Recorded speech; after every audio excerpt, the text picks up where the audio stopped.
Alrighty, I drank 3 or 4 cups of coffee, so I'm all zoom. Anyways, I went and saw Little Joe, our local scrapper and welder, because I've always wanted to make a rocket stove. And I've been looking over the years. I don't weld, so I've always just looked for stuff that's around that might work.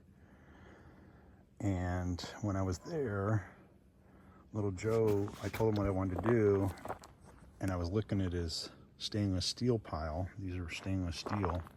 And he said, that stuff is really pricey. He said this 3 inches, like $25 a foot for straight, and even more with a bend.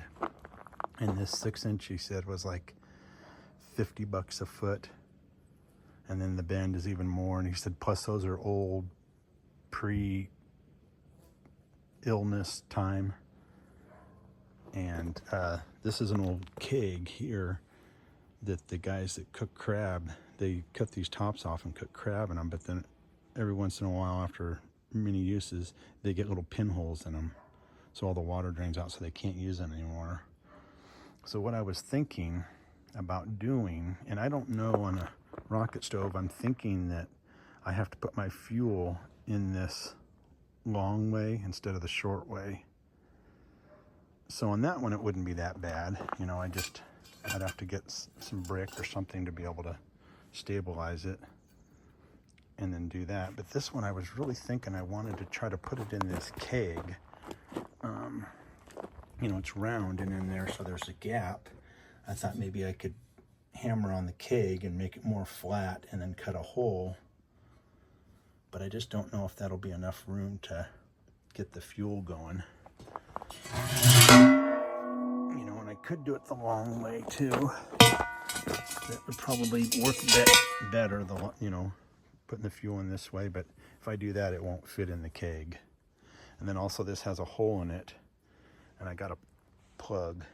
Little Joe gave me a plug for it.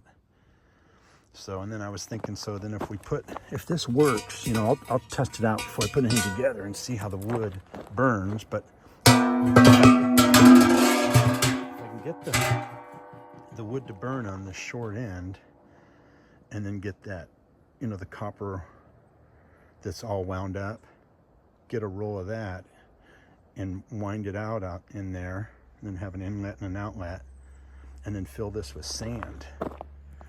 And then that way, once I get it going, I'll be able to get hot water out of this system also. I don't know if that'll work, but this is kind of what the way my brain is working right now, is saying, you know, that might be a deal. Plus it would take a while for that to heat up through that sand and everything, but once it got there, it'd probably be good for a while. So if you guys have any suggestions, I would appreciate them. And probably won't start this right away, have other projects, but I thought if I can get the material, you know, I don't think I can go out and buy a rocket stove made for $100, so why not try to build something, you know, or at least put it together. Let me know. Take care.